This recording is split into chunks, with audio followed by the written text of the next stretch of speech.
So joining me now is Dr. Michael Osterholm. He's an infectious disease expert at the University of Minnesota.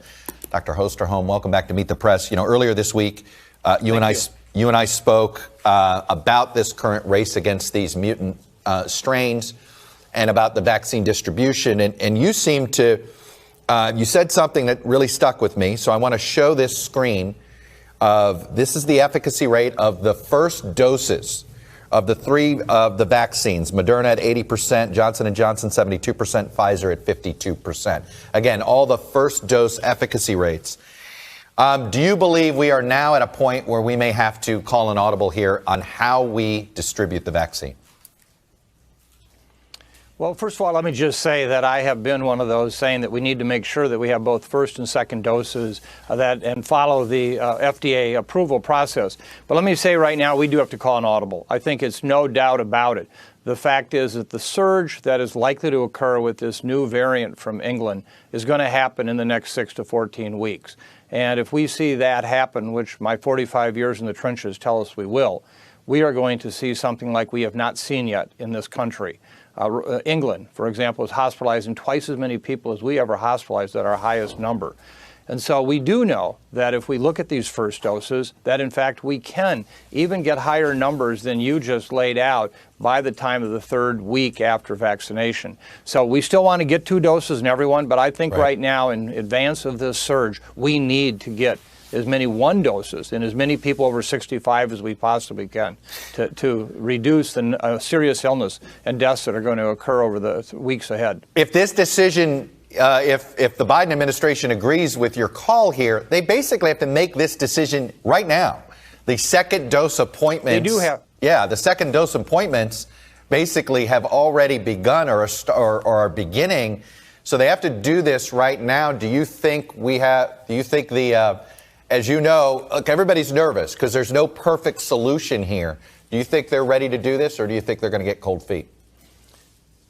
Well, I think it's going to be tough. I mean, imagine where we're at, Chuck, right now. You and I are sitting on this beach where it's 70 degrees, perfectly blue skies, gentle breeze. But I see that Hurricane 5, Category 5 or higher, 450 miles offshore.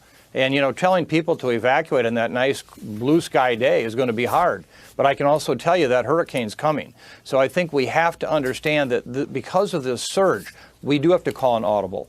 And again, we're not going to deny anybody their second dose. And actually, the data we have supports the longer you wait, the better you may do anyway with your vaccine. So we do know that if we get a number of first doses in people, particularly 65 years of age and older, we can really do a lot to reduce the number of serious illnesses and deaths in this next big surge, which is coming. If we don't do this, let me paint for you one sort of nightmare scenario that I'm fearing, which is by the time that some of us get to the place in line where we're going to get a vaccine, that the vaccine available to me won't be able to deal with the strain that is circulating around this country. How likely could we be in that scenario, say, by the start of summer? Well, I'm not sure that that's the scenario I'm most worried about. I think that the B.1.1.7 or the UK strain is going to become the dominant strain. And fortunately, that one has not shown its ability to evade the protection from the vaccine. But its ability to cause many more infections and much more serious illness is there. So I think right now that's the priority I would look at.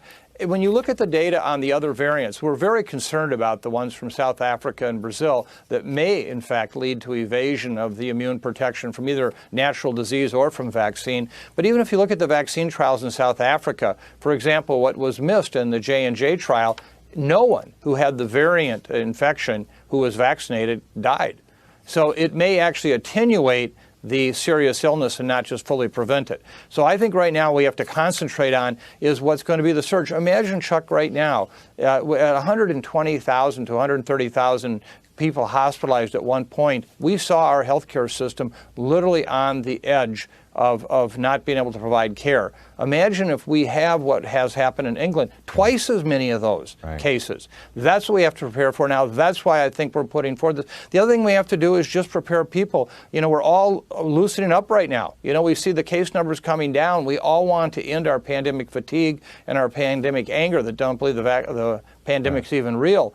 We got to turn that ship around too. You know, we're really good in this country at pumping the brakes after we wrap the car around the tree.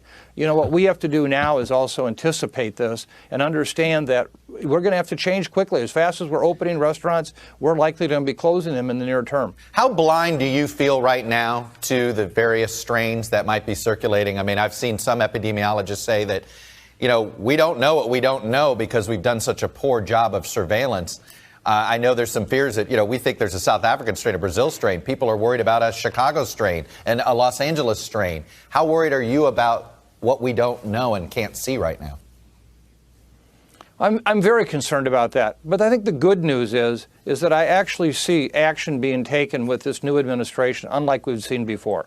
And so there really are efforts right now to, in fact, get us that kind of surveillance system in place as quickly as possible.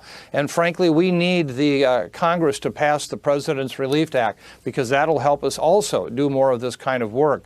So and right now we're flying blind, but I'm more optimistic we're going to have the data. But as you've seen, these viruses have come up quickly, and they have actually caused us more and more surprises. And just expect the unexpected in the days ahead. If you can't have a K95 mask or an N95 mask, would you double mask? I know you're a little concerned about some of the double masking ideas. What do you do if you don't have a K95 mask to use? Well, when we talk about double masking, remember, what we're really talking about is just trying to prevent the virus from being excreted by me into the air or me inhaling the virus from someone else in the air. And it's both a function of face fit and face filtration. Think about your swim goggles. When's the last time anybody leaked at the lenses? They leak at the fit. And so what we're concerned about is that many of these face cloth coverings do have already compromised fit or filtration capacity. If you add on another mask, you may actually make it tougher for the air to move through the two cloth area, and then at that point it causes more air to actually leak around the sides, which actually enhances your ability to get infected. So I'm not saying that some couldn't be used in a better way, but at the same time there are many that you may do more harm. Let me just say right now, one thing that's really to me very important is we see up to 25% of people who wear it under their nose. You know, that's like fixing 3 of the 5 screen doors in your submarine. You know, what's going on there? We've got to get people to start using these right. That would help right there tremendously. Yeah, well, if you've watched any football games in particular, a lot of these coaches are the biggest ones who forget to put this mask over their nose. Dr. Michael Osterholm, as always, sir, thanks for coming on and sharing your expertise with us. Thank you.